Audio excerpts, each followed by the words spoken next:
Hey everybody, Dana with the OT Guide. Today I'm going to go over a super fun teletherapy game used to challenge our students' handwriting. So if you have any students that have writing goals, this is perfect.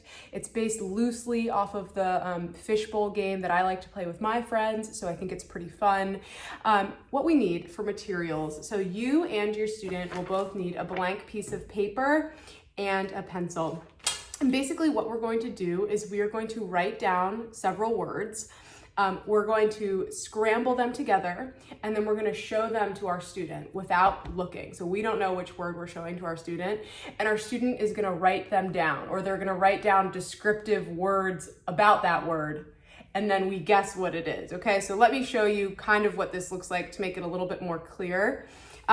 So step one, the therapist is just going to set up the game. So you're going to take your blank piece of paper and you're going to tear it into 5 pieces. Now that I've torn my paper into 5 small pieces, I'm going to write down 5 words on my piece of paper. After we've written down our words, so I wrote down cat, dog, tree, fish, and ice cream. After we write down our words, we are going to fold our paper in half, okay?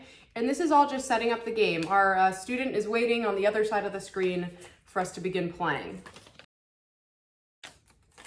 Once we've folded our pieces of paper, we're gonna shuffle them together. We're gonna pick one up randomly, and without looking at it, we're gonna show it to our student.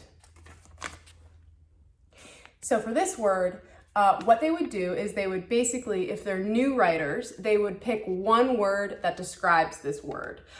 So if they're really young, for cat, they might write meow, or they might write furry. For our older students who are more advanced writers, maybe they write a sentence, maybe they write a paragraph describing what a cat is to me.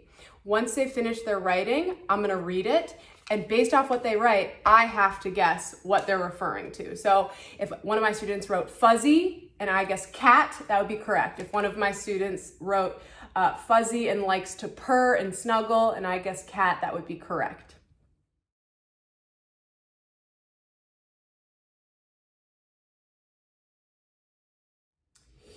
Tip, if your student doesn't know how to read, have their parents help sound out the word with them, okay? So if I show them a word and they can't sound it out, have their parents give them a little bit of help.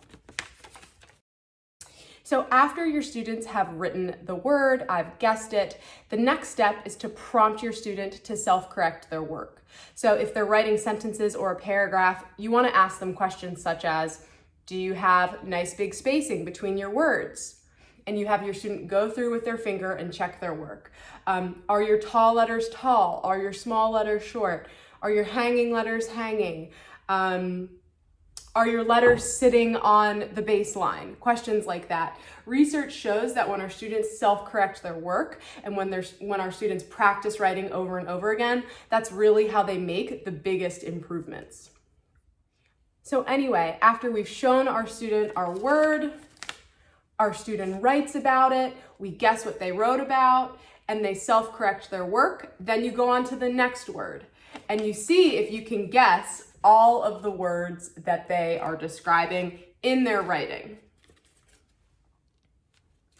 If you want to add more elements to this game, you could add a round where the student, instead of writing, they draw about the word. So if I show them house and they draw a picture of a house and I can accurately guess it, then they win points. You can have an acting round as well. But anyway, I hope you guys had a nice time. This game is really good. It's a creative way to get our kids writing. It's a creative way to get them to play while they're writing. If you guys liked what you saw today, please feel free to like or subscribe, and I hope to see you all next time. Bye.